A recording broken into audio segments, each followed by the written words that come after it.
The pre-law track is partially designed for people who are interested in going to law school and pursuing, a career in law, but that's not the only use for the pre-law track.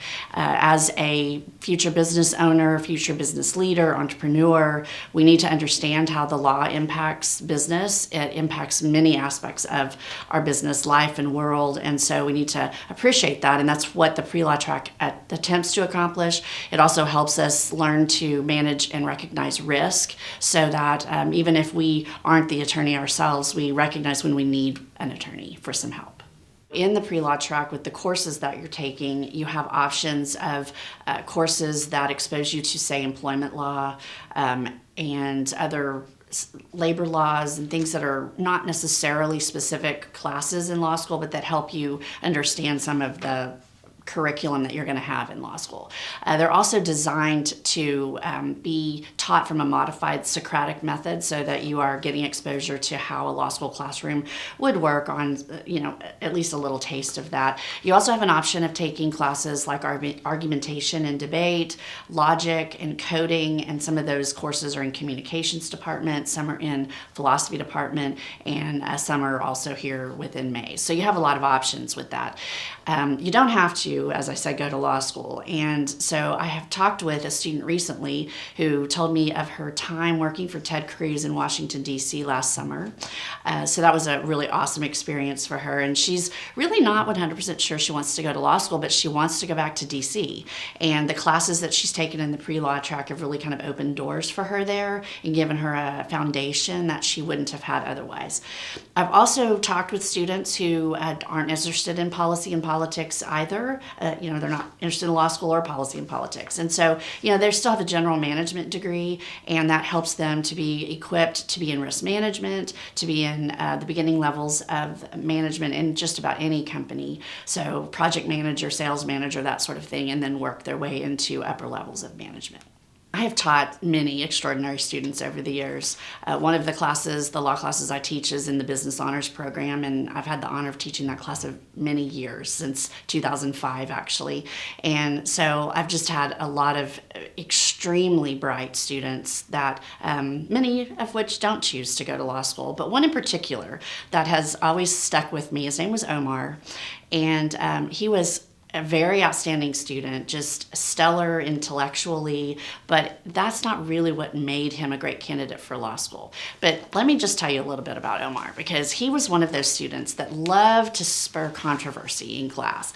And so he would ask the question from left field or take the position that was the most controversial, anti-position of the majority of the class that he could come up with on almost a weekly basis. He did that at least once in class. And it would, of course, take our discussions down different trails that really was very beneficial to class.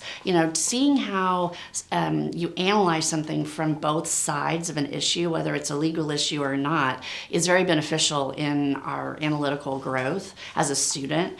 And so I've just always appreciated the fact that he did that. Well, now Omar, like I said, was stellar academically, but I don't think that that's necessarily what made him such an outstanding student. I don't know his SAT scores or his LSAT scores, and I know that law schools care about those things, and they care about your GPA, but honestly, Omar's work ethic and Omar's confidence in his ability to carry on a conversation and take a position, that really is what made him an outstanding student. So, I've thought about this over the years, because I've actually had students ask me what makes a good lawyer, what makes a good student, and I think that it honestly is more of our work ethic and our discipline and our willingness to take on challenges that are maybe outside of our comfort zone that really make us an outstanding student and a candidate for the pre-law track and going to law school. I've seen over the years a lot of students who choose to go on to law school, and they're actually going to top-tier law schools. So the University of Texas and Baylor are right here in Texas that are top tier. You've also got SMU and the Texas A&M Law School, which are excellent law schools.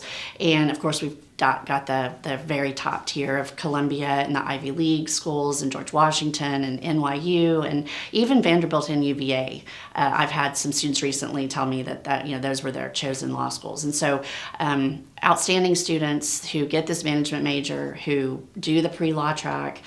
They are well equipped to do analytical exercises beyond that of the practice of law as well. And so, companies that are looking for students that have those skills are a lot of your top companies out there. I do think that top law firms are looking for students with the undergraduate degree from A&M, the Aggie Network. Of course, there's a big network of lawyers out there. So they love it that you got the undergraduate degree from A&M. And so I've seen lots of your big law firms, Fulbright and Jaworski, Vincent Elkins, others that are in other states that are top law firms. So if you are passionate about the analytical and being able to analyze a scenario from more than one side, deal with the gray and not just have a black and white one answer to every solution, then you're equipped for the pre-law major, you're equipped for the management pre-law major, and you're also well equipped for life.